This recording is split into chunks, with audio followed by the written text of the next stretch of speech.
आपके साथ मैं पूजा जादौन और आप देख रहे हैं द फैक्ट इंडिया। आज हम इस वीडियो में बात करेंगे उत्तर प्रदेश की उन लोकसभा सीटों की जो कि बीजेपी के लिए टेंशन की बात बनी हुई है। उत्तर प्रदेश की 80 सीटों में से 21 सीटें पूर्वी उत्तर प्रदेश में आती हैं। इस इलाके को पूर्वांचल के नाम से जाना जाता है। इस इलाकों को बीजेपी का गढ़ माना जाता है। साल 2019 में बीजेपी और उसके सहयोगियों ने यहाँ की 16 सीटों पर जीत दर्ज की थी, तो वहीं 4 सीटें बसपा और 1 सीट सपा के खाते में आई थी। प्रधानमंत्री नरेंद्र मोदी और यूपी के मुख्यमंत्री योगी आदित्यनाथ भी पूर्वांचल का ही प्रतिनिधित्व करते हैं।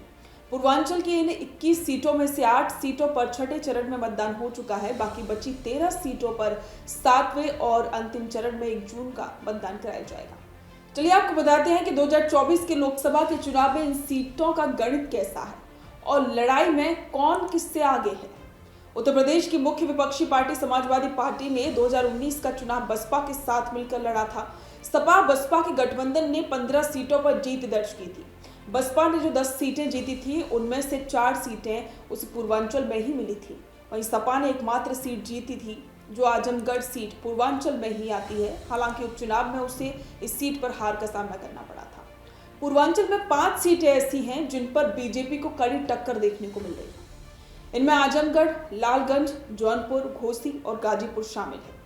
आजमगढ़ की बात करें तो 2019 के लोकसभा चुनाव में अखिलेश यादव ने इस सीट से जीत हासिल की थी। हालांकि बाद में जब इस सीट पर उपचुनाव हुए तो बीजेपी के प्रत्याशी दिनेश लाल यादव को जीत मिली थी। इस बार सपा ने धर्मेंद्र यादव पर भरोसा जताया है। बीजेपी ने भी दिनेश लाल यादव को ही टिकट दिया है। इस बार इस सीट को जीतने के लिए अखिलेश यादव ने एड़ी चोटी का जोर लगाया है। अब ऐसे में माना जा रहा है कि ये सीट जीतना बीजेपी के लिए मुश्किल हो सकता है। अब जौनपुर की बात कर लेते हैं। इस सीट पर 2019 के लोकसभा चुनाव में बीजेपी जीत नहीं पाई थी। इस सीट पर बहुजन समाज पार्टी के श्याम सिंह यादव ने जीत हासिल की थी और इस बार बीजेपी ने यहां से कृपा शंकर सिंह को मैदान में उतारा है। सपा ने इस पर बाबू सिंह कुशवाहा को टिकट दिया है। यहां भी मुकाबला टक्कर का है। ऐसे ही घोसी लोकसभा सीट भी बीजेपी के लिए चुनौती है। 2019 में बहुजन समाज पार्टी के अतुल राय ने चुनाव जीता था और इस बार बहुजन समाज पार्टी ने बालकृष्ण चौहान और समाजवादी पार्टी ने राजीव राय को मैदान में उतारा है। वहीं एनडीए से सुबह सपा के अनिल राजभर उम्मीदवार हैं।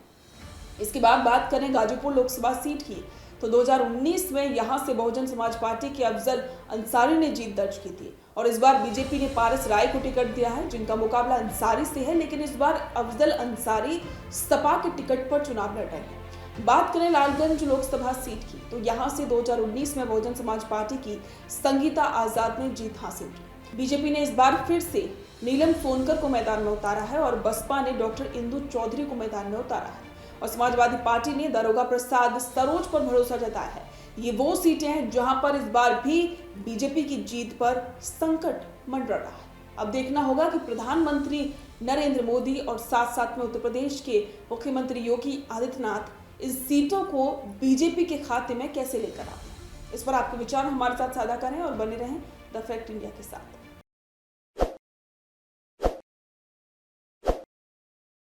ताज़ा खबरों के लिए विजिट करें द फैक्ट इंडिया की वेबसाइट और डाउनलोड करें द फैक्ट इंडिया ऐप।